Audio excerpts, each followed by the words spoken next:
কালী পূজালৈ মাজত মাথো এটা দিন বাকি কিন্তু পূৰ্বৰ দৰে এবাৰ নাই উৎসাহ উদ্দীপনা নাই মৃৎশিল্পীসকলৰ বিৰামহীন ব্যস্ততা ৰাজ্যজুৰি অনুষ্ঠুপীয়াকৈ হ'বলগীয়া শক্তিৰ দেৱী কালী পূজাৰ মৃন্ময় মূৰ্তিত শেষ পৰখ দিয়াত ব্যস্ত হৈ পৰিছে কাজিৰঙাৰ মৃন্ময় শিল্পীসকল কিন্তু বিগত বৰ্ষত যি উৎসাহেৰে মৃন্ময় প্ৰতিমা নিৰ্মাণ কৰাত ব্যস্ত হৈ পৰিছিল তাৰ তুলনাত এবাৰ পৰিৱেশ সেমেকা অৰ্ডাৰ লাভ কৰা 2 প্ৰতিমা নিৰ্মাণ কৰি বৰ্তমান শেষ পৰখ দিয়াত ব্যস্ত হৈ পৰিছে এই সকল শিল্পী কাজিৰঙাৰ পৰা বিতুপন বৰাৰ ৰিপৰ্ট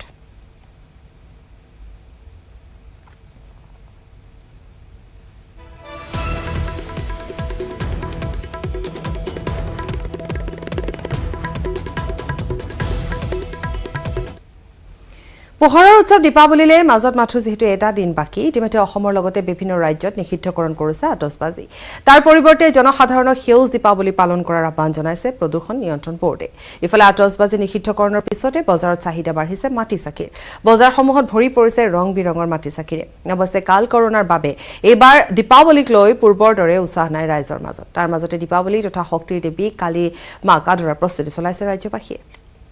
বিভিন্ন ঠাইত প্ৰস্তুতি ইতিমধ্যে সম্পন্ন হৈছে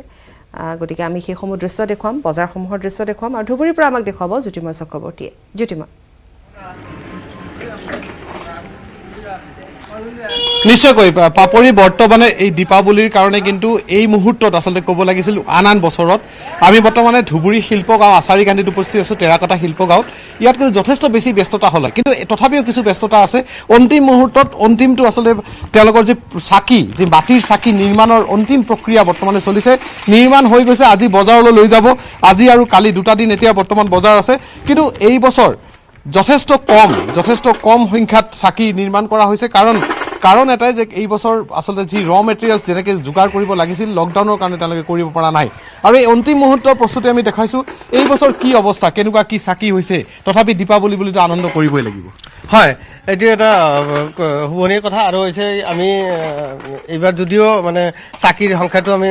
কম বনাব পাইছোঁ এতিয়া কেঁচা সামগ্ৰী নথকাৰ কাৰণে আমি কম সংখ্যক চাকি বনোৱা হৈছে এইবাৰতো আপোনাক জনোৱা হৈছে আমি 5 কোটিমানহে জাষ্ট অকলেহে চাকি বনোৱা হৈছে আমাৰ 20 কোটিৰ ভিতৰত তো আমি যথেষ্ট পৰিমাণে আমি আৰ্থিকভাৱে দুৰ্বল হৈ পৰিছোঁ আৰু এইবাৰ কি আমি সাধাৰণ যি ৰাইজৰ লগত আমি ডাইৰেক্ট বিক্ৰী কৰা হয় সেই ক্ৰেতাৰ লগত আৰু কি সম্পৰ্ক যিটো সেইটো আমি কৰিব পৰা নাই এইটো এটা দুখৰ কথা হয় ক্ৰেতাৰ লগত সম্পৰ্ক কৰিব পৰা নাই কাৰণ তেনেকুৱা ধৰণে নিৰ্মাণ কৰিব পৰা পাপৰি আমি এটা কথা উল্লেখ কৰিব লাগিব ইয়াত আমি এটা কথা যে ইয়াত আচাৰীকান্দি গাঁৱত প্ৰতি বছৰে দীপাৱলীৰ সময়ত প্ৰায় 20 কোটি চাকি বনোৱা হয় যেটো এছিয়াৰ ভিতৰতে সৰ্ববৃহৎ বুলি ক'ব পাৰি আৰু ইয়াৰ পৰাই সমগ্ৰ উজনি অসম নামনি অসম বৰাক ভেলীৰ পৰা আৰম্ভ কৰি পশ্চিমবংগ বিহাৰ উত্তৰ প্ৰদেশলৈ ইয়াৰ পৰা চাকি যায় কিন্তু এইবাৰ কোভিডৰ কাৰণে মাত্ৰ 5 কোটি বনাব পাৰিছে আৰু 5 কোটি কিন্তু ইতিমধ্যে বিক্ৰী হৈ গৈছে যে অলপ চলপ আপোনালোকে কেমেৰা ফ্ৰেমত দেখা পাইছে সেইখিনি মাত্ৰ এতিয়া অন্তিম দিনৰ কাৰণে স্থানীয় যিখিনি বজাৰ আছে গৌৰীপুৰ বজাৰ ধুবুৰী বজাৰ ইত্যাদি কৰি স্থানীয় বজাৰত যাব এই অন্তিম মুহূৰ্তত যাবলৈ বৰ্তমানে এতিয়া কি কৰি আছে এইটো অন্তিম মুহূৰ্তত কি কৰি আছে এতিয়া আমি ভাটিয়ে লগাই আছে এইটো ভাটি লগাই আছে কেঁচা বস্তু আছে এইবিলাক কেঁচা বস্তু এইটো জ্বলোৱাৰ পাছত এইটো একেবাৰে ৰঙা হৈ যাব আগত যেনেকুৱা দেখিছে সেইটো কিছুমান ৰৈছে এইটো শেষ মুহূৰ্তৰ আৰু কি কিমান সময় লাগিব এতিয়া বেছি সময় নাই মানুহ চাকি লৈ গ'ল ঘৰলৈ হয় এইটো ভাটিটো জ্বলাওঁতে 8 ঘণ্টামান সময় লাগিব এতিয়া সন্ধিয়ামানত ওলাই যাব সন্ধিয়াত ওলাই যাব এইখিনি বস্তু কোনখন বজাৰত যাব এইটো আমাৰ লোকাল বজাৰত যাব ধুবুৰীত যাব গৌৰীপুৰত যাব আৰু ওচৰে পাজৰে কেইটামান বজাৰ আছে তাৰপিছত গাঁৱৰ ভিতৰত সোমাব আজি আমাৰ উৎসৱৰ কাৰণেতো এই দীপাৱলীৰ চাকিটো গোটেই হেৰিত জ্বলাব চবেই জ্বলাব তো গতিকে আমাৰ গাঁৱতো যায় চাকিবিলাক গাঁৱত নিশ্চয়কৈ 20 কোটি চাকি বনাইছিল সেই ঠাইত 5 কোটি এইবাৰ আৰ্থিক কেনেকুৱা মানে কি আমাৰ আৰ্থিকভাৱে খুবেই দুৰ্বল হৈ পৰিছোঁ আমাৰ গাঁৱৰ শিল্পীসকলেও আৰ্থিকভাৱে একেবাৰে দুৰ্বল হৈছে কাৰণ হৈছে কি যিখিনি বস্তু বনাব লাগে যিখিনি সময় দিব লাগে আৰু যিখিনি কেঁচা সামগ্ৰী গোটেইখিনি কৰিব পৰা নাই যাৰ কাৰণে এংগেজমেণ্টটোৰ যিটো কথা কোৱা হয় সমস্যা নিবনুৱা যিটো সমস্যা সেইটোৰ এটা সন্মুখীন হৈ গৈছে নিবনুৱা সমস্যাৰ সন্মুখীন হৈছে আচলতে পাপৰি আমি যদি ক'ব বিচাৰোঁ এটা কথা কিন্তু ইয়াত ক'ব পাৰি চাকিৰ তলতে আচলতে এন্ধাৰ সেই কথাই কিন্তু এইবাৰ যেন পুনৰ প্ৰতিয়ন হৈছে কাৰণ চাকিজনে নিৰ্মাণ কৰে প্ৰস্তুত কৰে গোটেই বজাৰত সমগ্ৰ দীপাৱলীৰ কাৰণে ৰাজ্যবাসী দেশবাসীক যোনে আনন্দিত কৰে পোহৰৰ উৎসৱত তেওঁলোকৰে কিন্তু দুৰৱস্থা কাৰণ এইবাৰ কোভিডৰ কাৰণে তেওঁলোকে যি পৰিমাণে চাকি নিৰ্মাণ কৰিব লাগিছিল তেওঁলোকে পৰা নাই তাৰ ফলত কিন্তু তেওঁলোকৰ মনত কিছু দুখ আছে তথাপি দীপাৱলীৰ দিনৰ আনন্দ তেওঁলোকে বজাৰত যাবই চাকি বিক্ৰী কৰিবই পৰিমাণত হয়তো কম কিন্তু সেয়া কিন্তু তেওঁলোকৰ যি কাম সেই কামটো তেওঁলোকে কণ্টিনিউ কৰি থাকিব নিশ্চয় জ্যোতিৰ্ময় চক্ৰৱৰ্তী ধন্যবাদ জনাইছোঁ যি কি নহওক এটা যিহেতু চাৰিওফালে দেখিবলৈ পোৱা গৈছে যে মহামাৰীৰ বাবে ব্যৱসায় মন্দা হৈছে গতিকে মাটি চাকিৰ ক্ষেত্ৰতো ঠিক তেনেধৰণৰ এটা পৰিৱেশে বিৰাজ কৰিছে বহু ঠাইত বিক্ৰী হোৱা নাই তথাপিতো জ্যোতিৰ্ময় চক্ৰৱৰ্তীয়ে এই মুহূৰ্তত আমাক যি দৃশ্য দেখুৱালে সেয়া দেখিবলৈ পোৱা গ'ল যে তেওঁলোকৰ চাকি কিছু পৰিমাণে হ'লেও বিক্ৰী হৈছে নোহোৱা নহয় গতিকে ঠিক তেনেধৰণৰ এটা পৰিৱেশে এতিয়া চাৰিওফালে বিৰাজ কৰিছে জ্যোতিৰ্ময় চক্ৰৱৰ্তী আপোনাক ধন্যবাদ জনাইছোঁ আৰু ধুবুৰীৰ পৰা যিহেতু জ্যোতিৰ্ময় আমাক দেখুৱালে গতিকে আমি ঠিক তেনেধৰণে ৰাজ্যৰ বিভিন্ন প্ৰান্তৰ পৰা দেখুৱাই যাম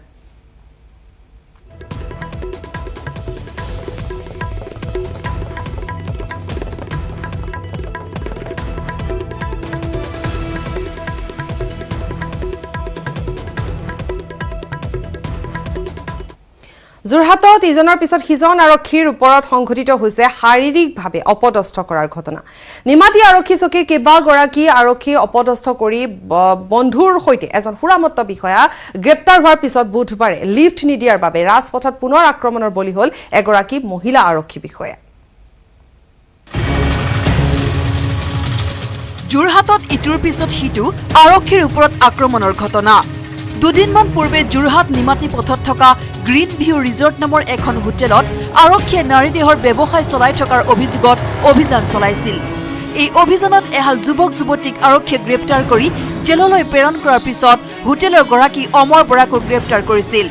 ঘটনাৰ পিছতে মঙলবাৰে নিশা অমৰ বৰাৰ বন্ধু শান্তনু শইকীয়াই এটা সামান্য দুৰ্ঘটনাৰ অজুহাতত নিমাতী আৰক্ষী চকীৰ একাংশ আৰক্ষীক অতি অভব্য আচৰণ কৰাৰ লগতে শাৰীৰিকভাৱেও অপদস্থ কৰে এই ঘটনাৰ পিছতে আৰক্ষীয়ে শান্তনু শইকীয়াৰ লগতে ঘটনাস্থলীত উপস্থিত থকা দিলীপ শইকীয়াক গ্ৰেপ্তাৰ কৰি জেললৈ প্ৰেৰণ কৰে শান্তনু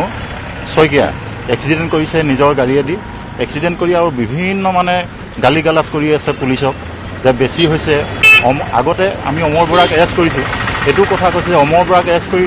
বেছি হৈছে এনেকুৱা ধৰণৰ বিভিন্ন গালি পাৰি আছে আমাকো মানে গোটা মাৰি দিছে ঘুচিয়াই দিছে আমাৰ দুজনে মানে ইঞ্জুৰিও হৈছে তেনেকুৱা মানে চিটুৱেশ্যন কৰি মানে আমাক মানে কৰ্তব্যত বাধা প্ৰদান কৰিছে আৰু চেলেঞ্জ কৰিছে বুধবাৰে দুপৰীয়া নগৰৰ জেইল ৰোডত সংঘটিত হয় ইয়াতকৈ ভয়ংকৰ ঘটনা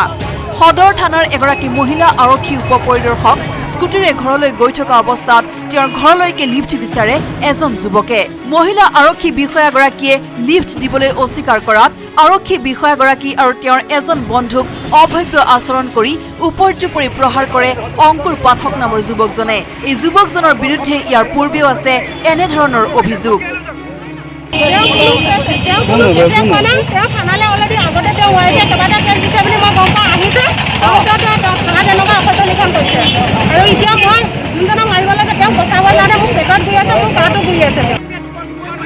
যোৰহাটত আৰক্ষীৰ ওপৰত ক্ৰমাগতভাৱে হোৱা এনে আক্ৰমণৰ ঘটনাই প্ৰতিক্ৰিয়াৰ সৃষ্টি কৰিছে ইতিমধ্যে এনে ঘটনা সংঘটিত কৰা আটাইকেইজনকে আৰক্ষীয়ে আটক কৰি যাৱতীয় ব্যৱস্থা গ্ৰহণ কৰিছে কেমেৰাত পূৰ্ণ বিকাশৰ সহযোগত যোৰহাটৰ পৰা Gautam Bora news 18 Assam north east বিৰতিৰ পাছত ব্ৰেকিং নিউজ কাৰ্বি পাহাৰৰ অসম নাগালেণ্ড সীমান্তত ভয়ংকৰ ঘটনা অসম চৰকাৰৰ নিৰ্লিপ্ততাৰ পূৰ্ণ সুযোগ গ্ৰহণ কৰিছে নাগালেণ্ড চৰকাৰে অসমৰ ভূখণ্ডক নগা ভূমিপট্টা প্ৰদান নাগালেণ্ড চৰকাৰৰ দলদলি সংৰক্ষিত বনাঞ্চলত নাগালেণ্ড চৰকাৰে দিলে ভূমিপট্টা নাগালেণ্ড চৰকাৰৰ পট্টালৈ নগাই পিলাৰ ভাঙি চলাইছে বেদখল কাৰ্য সীমান্তত উপস্থিত হৈছে বোকাজানৰ SDPO জন দাস আৰু ACF প্ৰহ্লাদ ক্ৰ বন্ধ কৰি দিয়ে অসমৰ ভূমিত নগাই এক্সিবিটৰে চলাই থকা বেদখল কাৰ্য ডিমাপুৰ জিলা আৰক্ষী বিষয়াৰে এক আলোচনাটো মিলিত হয় ACF প্ৰহ্লাদ ক্ৰ আৰু SDPO জন দাস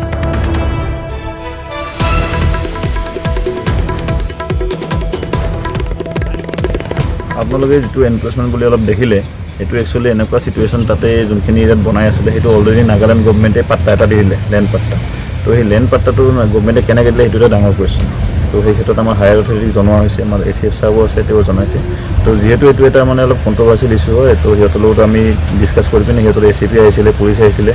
তো সিহঁতৰ এডমিনিষ্ট্ৰেশ্যনৰ ডিষ্ট্ৰিক্ট মানে ডিসকাস কৰি পিনে হাইড্ৰতে কামটো আমি বন্ধ কৰাই ৰাখি ৰিকুৱেষ্ট কৰিছোঁ এটা কামটো বন্ধ হৈ আছে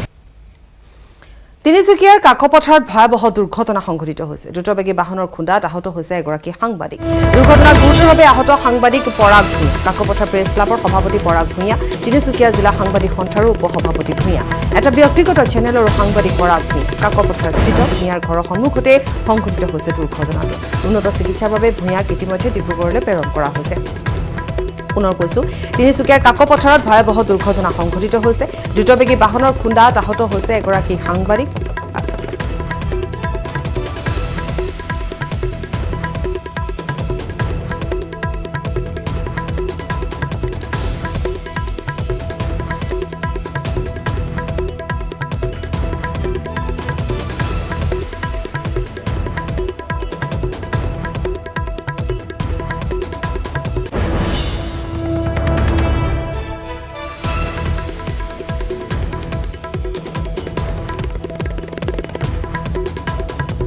দেশৰ মহিলা বিজেপিৰ নীৰৱ সমৰ্থক। বিহাৰৰ নিৰ্বাচনক লৈ ক'লে প্ৰধানমন্ত্ৰী নৰেন্দ্ৰ মোদী। বিহাৰ নিৰ্বাচনৰ ফলাফল প্ৰকাশৰ পিছত বুধবাৰে সন্ধিয়া দিল্লীৰ বিজেপিৰ সদৰত অনুষ্ঠিত হয় বৃহৎ সভা। এই সভাত এই কথা প্ৰকাশ কৰিছে প্ৰধানমন্ত্ৰীগৰাকী। ইফালে বিজেপি দলৰ কৰ্মকৰ্তাক মাৰিলে হাৰি যাব। বিৰোধীকে সতৰ্কতা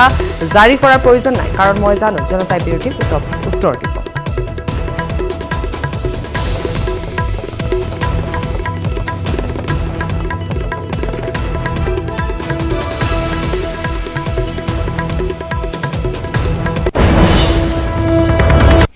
रणनीति का भी परिणाम है।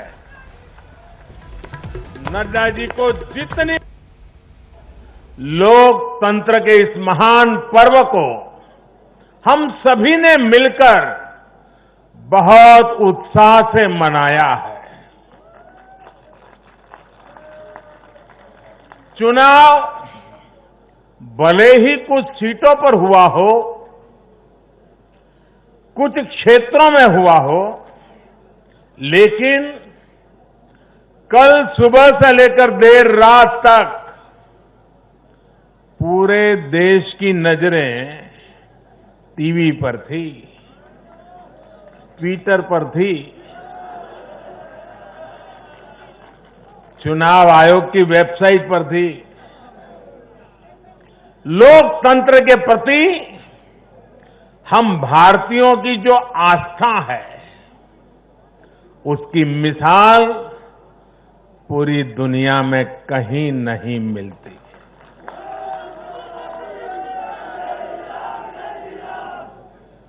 चुनाव नतीजों में हार जीत अपनी जगह है, लेकिन चुनाव की ये प्रक्रिया हर भारतीय के लिए गौरव का विषय है। इसलिए मैं पूरे देश को बधाई देता हूं, कोटि कोटि देशवासियों का धन्यवाद करता हूं। इस चुनावों को सफलतापूर्वक,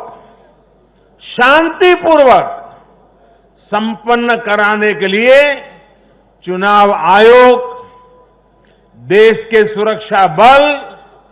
और स्थानीय प्रशासन भी बधाई के पात्र है। कुछ चीजें तो हम देश में भूल गए हैं। आपको पता होगा, पहले जब चुनाव होते तो दूसरे दिन क्या खबर आती थी, हेडलाइन, इतने बूथ लूट लिए गए, इतने बूथ में रीपोलिंग होगा। आज हेडलाइन होती है, पहले से इतना परसेंटेज पोलिंग बढ़ा, पुरुषों से महिलाओं का पोलिंग बढ़ा, पोलिंग बूथ से व्यवस्थाओं से लोग, यानी पुरानी चीजें। बिहार में चुनाव मतलब इतने लोग मारे गए, इतने बूथ यही खबरें रहती थी। एक भी पोलिंग बूथ में रीपोलिंग न होना, शांतिपूर्ण मतदान होना, और कोरोना के कारण मतदान कम होगा, ये सारी आशंकाओं को जहां जहां चुनाव हुआ लोगों ने निरस्त कर दिया। यही तो देश की ताकत है।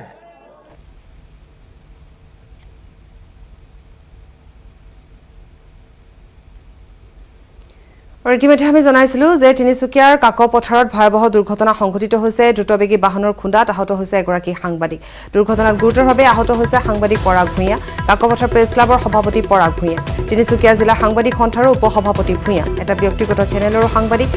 পৰাগ ভূঞা কাকপথাৰস্থিত ভূঞাৰ ঘৰৰ সন্মুখতে সংঘটিত হৈছে এই দুৰ্ঘটনাটো ভূঞাক ইতিমধ্যে ডিব্ৰুগড়লৈ প্ৰেৰণ কৰা হৈছে